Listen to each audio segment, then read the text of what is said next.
pernah jadi saksi tuh. Nanti aku mau ngomong nih ke JPU. Ternyata uang cash itu yang dibilang nggak ada itu ada dipamerin sama salah satu pembantunya babunya si terdakwa itu, yang dibilang nggak ada 600 jutanya. Berarti ada di tangan dia. Dia pun harus ditangkap.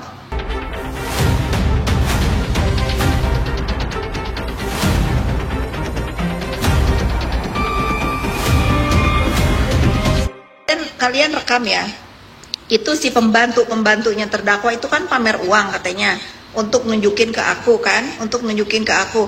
Kalian tag kejaksaan karena TPPU yang dituduhkan kepada terdakwa ini masih kurang 600 juta. Bisa jadi itu uang yang dipamer-pamerin sama babu-babunya si terdakwa itu, karena uangnya cash. Dari 2 miliar yang dikasih ke si terdakwa ini disetor ke bank 1,4 kan sebagai angsuran rumahnya. Berarti masih ada 600 juta yang hilang. Aku lupa tuh 600 apa 400 juta. Berarti itu uangnya yang dipegang babu-babunya si terdakwa yang dipamer-pamerin itu, yang bergembira karena majikannya dibui. Jadi dia jadi nyonya di rumah situ. Nah itu berarti kalau dia memamerkan uang-uang itu, dia pun terlibat dengan TPPU-nya karena menyimpan hasil kejahatan uang majikannya ya. Berarti dia itu terlibat. Kan udah pernah jadi saksi tuh. Nanti aku mau ngomong nih ke JPU. Ternyata uang cash itu yang dibilang nggak ada itu ada dipamerin sama salah satu pembantunya babunya si terdakwa itu, yang dibilang nggak ada 600 jutanya. Berarti ada di tangan dia. Dia pun harus ditangkap karena dia memamerkan hasil uang TPPU, diduga ya. Karena masih selisih 600 juta. Gitu, bener kan?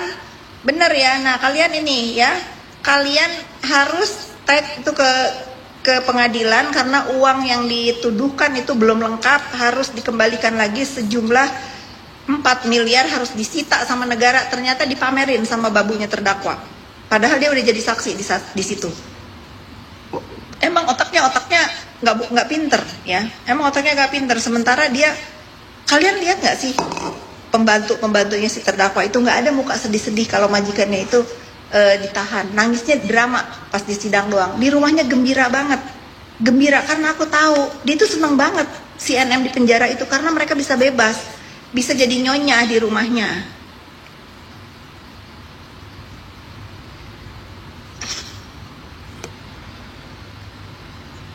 Tuh gitu ya. Jadi kamu udah punya video-videonya itu waktu si pembantunya terdakwa itu pamerin uang, kasih ke aku ya, nanti aku kasih ke kejaksaan. Ini kan mereka udah pernah jadi saksi. Oh uangnya ada di rumahnya, harus disita karena tidak bisa membedakan itu uang dari jualan skincare atau dari apa. Tidak bisa membedakan, tidak bisa memilah-milah itu TPPU uang dari mana. Pokoknya yang ada itu bisa diduga itu adalah uang hasil pemerasan ya. Iya, bisa disita. Nanti aku mau ini kalian yang ngedukung Nepos nih ya, yang ngedukung Nepos itu video si babunya si terdakwa mamerin uang, kalian harus up di story kalian tag kejaksaan. Mungkin itu uang yang sisanya 600 juta itu dipamerin sama dia itu yang belum kesita negara.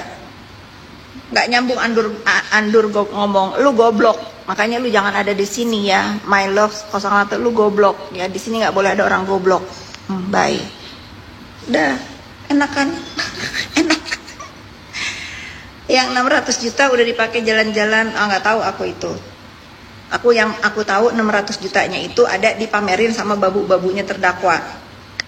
Nah itu harus diusut. Iya, intinya 4M harus disita. Benar. Itu bodoh, ceroboh mereka itu. Itulah makanya kenapa orang-orang itu simpatik sama si terdakwa ini nggak jadi. Karena ulah-ulah orang-orang di sekitarnya netizen. Karena ulah-ulah orang di sekitarnya itu yang pengen kita kasihan jadi enek ya.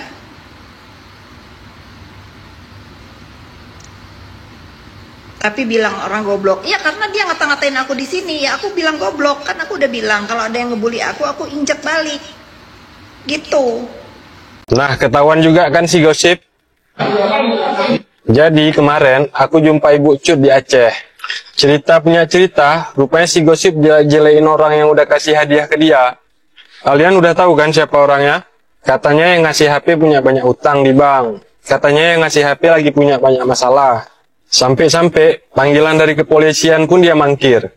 Yang parahnya lagi, katanya yang ngasih HP pelit, auzubillah. Pokoknya si Gosip ngakunya nggak sesuai harapan. Jadi kenapa si Gosip nggak bisa marah? Ya karena si Gosip pernah diongkosin pulang pergi dari Aceh ke Jakarta. Kan rusak.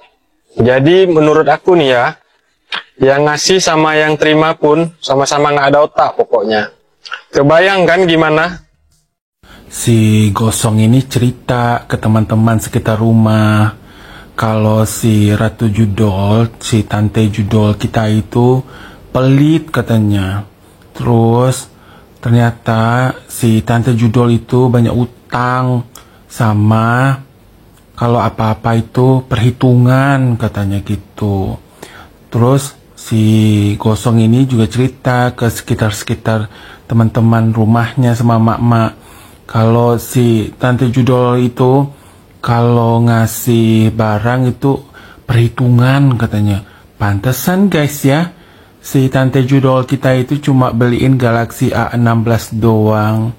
Tapi si Miss Gosong itu nggak bisa up ke publik karena dia udah diongkosin pulang pergi sama makan si Gosong selama ini.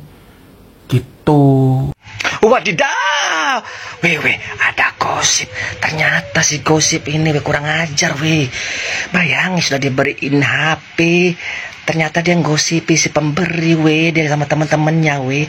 Katanya, ini katanya ya, katanya si pemberi HP banyak utangnya, banyak masalah. Makanya ketika dipanggil ke polisian dia nggak bisa datang, weh. Dia lagi stres, weh, ternyata, weh. Wadidaw. Aduh, katanya pengusaha. Ternyata dia pengusaha ngapal-ngapalnya, bukan pengusaha beneran. Ya ampun, ternyata ya weh ya, si pemberi HP sama si Gosip ini sama-sama kurang ajar, weh. Pansos weh dia, weh. Ya ampun, weh, jangan diikuti ya, weh. Ini memang kurang ajar lah, weh. Ya, Miss Gosip mau pakai pengacara kalau dilaporkan. Kenapa? Ya terima aja. Terima aja. Kasihan banget, thank you banget. Saya selalu ada rezekinya ya, selama iman dunia akhirat. Jadi kan istilahnya biar nggak ribet-ribet gitu, nggak usah pakai pengacara, biar nggak ribet-ribet. Kalau Miss Gosip dilaporkan langsung cepet masuk terus gitu. Kan nggak ada duit, say. Bukan masalah nggak ada duit, sayang.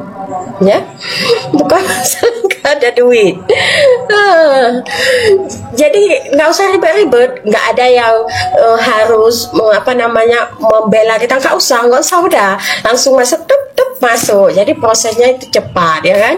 Banget, thank you, sehat selalu, udah rezeki. Nih gue dapat informasi lucu banget nih ya pagi-pagi. Katanya si Gosong ini kan dia minta handphonenya itu kan minta handphone iPhone, tapi cuma dibelikan handphone Android gitu loh. Terus si Gosong ini juga minta uang 30 juta. Kena maki tuh sama juragannya ya. Kok bisa-bisanya dia ya si Gosong itu merah juragannya gitu kan. Ya iyalah, bisa. Ya orang tujuan si Gosong duit kok. Ya makanya cari pembela yang benar, yang tulus dari hati, jangan yang cuma gara-gara duit. Jadi kan lo diperas sama si Gosong, sama babu sendiri.